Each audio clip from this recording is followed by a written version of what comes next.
अस्सलामु अलैकुम वरहमतुल्लाहि वबरकातुहू। अब्दुल करीम आज़ाद मुखातिब हूँ। काफ़ी दोस्तों का तकरीबन वीडियोज़ के ऊपर कमेंट्स थे, हर बार सवाल थे कि फ़लाँ नुस्खे का मिज़ाज क्या है, इसका मिज़ाज क्या है, फ़लाँ क्या है। तो इस मुतालिक आज दोस्तों को मिज़ाज के एतबार से कि अद्वियात का या नुस्ख़ाजात का मिज़ाज कैसे पता चलता है, तो इस मुतालिक नक्शा बनाकर हम सिखाने की कोशिश करते हैं कि इस तरह मिज़ाज बनाए जाते हैं। तो मिज़ाज के लिए इस तरह का आपने एक नक्शा बना लेना है। जितनी आपकी इज्ज़ा होंगी उतने आपने खाने रखने हैं, 1 2 3।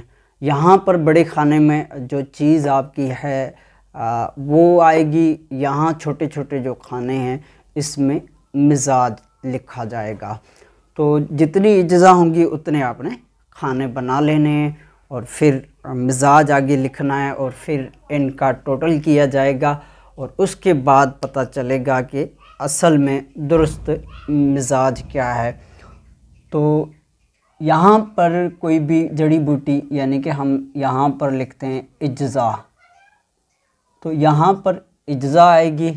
यहाँ पर हम मिज़ाज में तर लिखते हैं, यहाँ पर हम मिज़ाज में गरम लिखते हैं और यहाँ पर मिज़ाज में खुश्क लिखते हैं।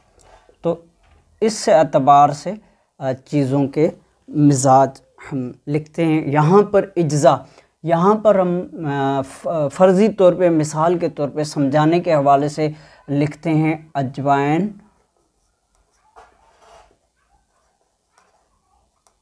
अजवाइन देसी।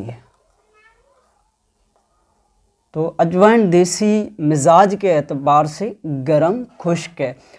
यहाँ पर ये याद रखा जाएगा कि कोई भी चीज़ हो वो दर्जे के एतबार से होती है, यानी कि अजवाइन देसी है किस दर्जे में, पहले दर्जे में, दूसरे में, तीसरे में। तो इस एतबार से जो पहला दर्जा होगा वो यहाँ लिखाई के एतबार से 25%, दूसरा दर्जा 50%, तीसरा दर्जा 75% और चौथा दर्जा 100 यानी 100 लिखा जाएगा। तो इस एतबार से अजवाइन देसी 50% हम लिखते हैं गरम खुश्क।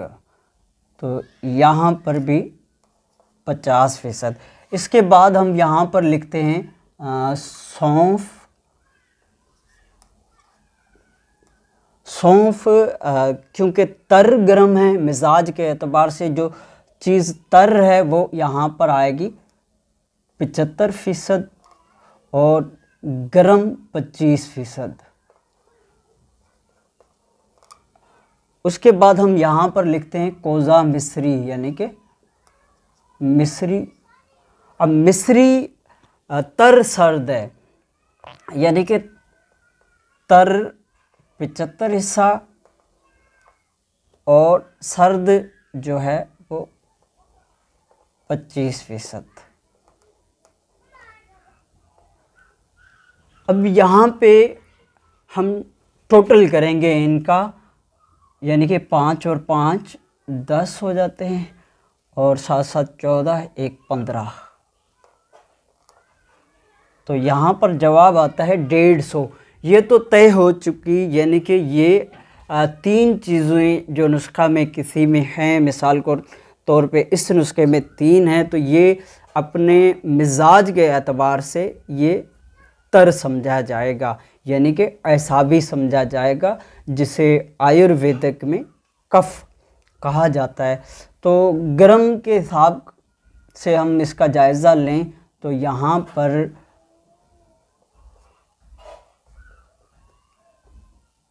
और यहाँ पर 75 हिस्सा, यहाँ पर भी सेम 75 हिस्सा इसका भी जवाब आता है। तो अब यहाँ पे सवाल ये पैदा होता है कि असल इसका मिजाज क्या बनेगा। यहाँ पर जो खुश्की है ये गर्मी और तरी के मिलने से काउंट नहीं होगी। किसी भी नुस्खे में जहाँ पर रतूबात ज़्यादा हों और गर्मी साथ हो तो वहाँ पर खुश्की जो है वो शुमार नहीं होगी। इसलिए ये नुस्खा जो है ये बनेगा अपने मिजाज के एतबार से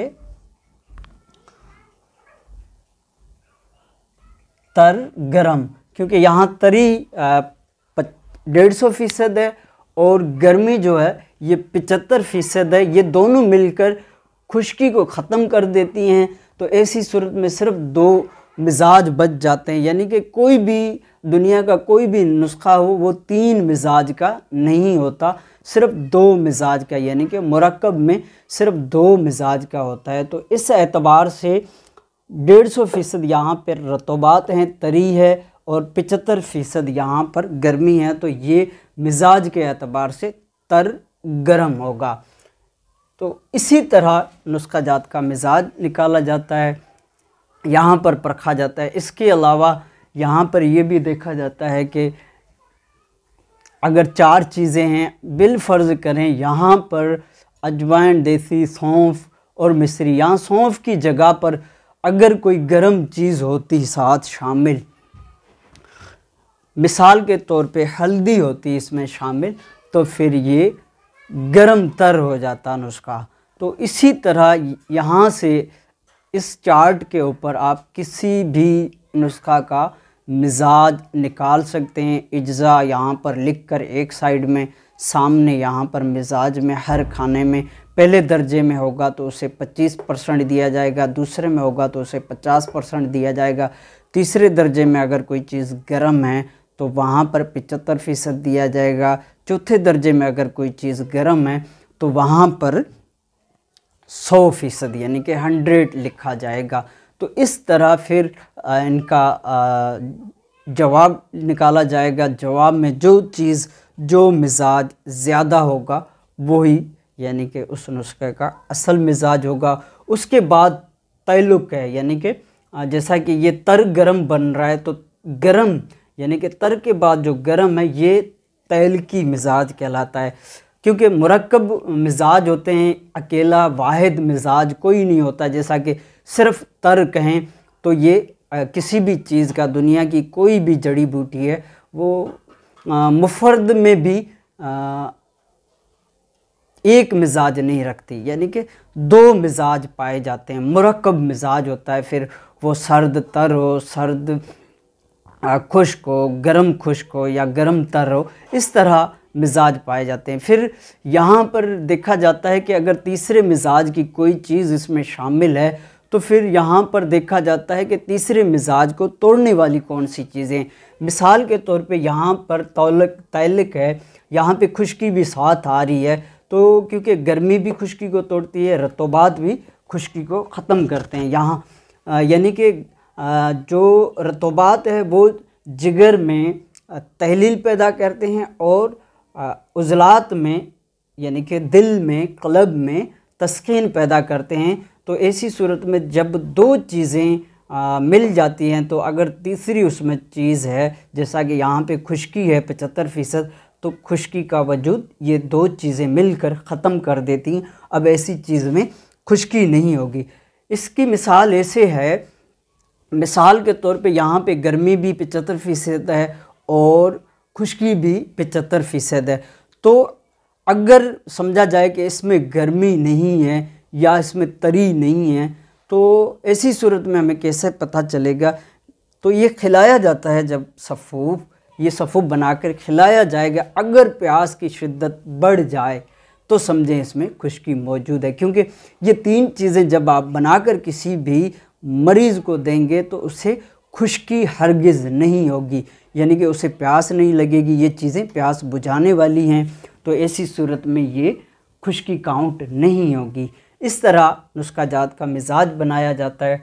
हम अगले वीडियो में कीमियावी तौर पे यानी कि जो कीमिया का मिजाज होता है उसके ऊपर वीडियो बनाएंगे। दूसरी वीडियो होगी वो हमारी, और उसके बाद तीसरी वीडियो बनाएंगे जो कि computer lab test, laboratory test, शम्स की, सोने की लेबार्टी टेस्ट के ऊपर हम एक वीडियो बनाएंगे। उसके मुतालिक भी दोस्तों के काफ़ी सवालात हैं, तो उसका भी हम उनको जवाब देंगे। तो इस तरह चार्ट बनाकर हम उसका भी कोशिश करेंगे कि जवाब दे पाएँ तसल्ली बख्श कि लैब टेस्ट कैसे होता है, किस तरह किया जाता है। आपकी दुआओं का तालिब अब्दुल करीम आज़ाद।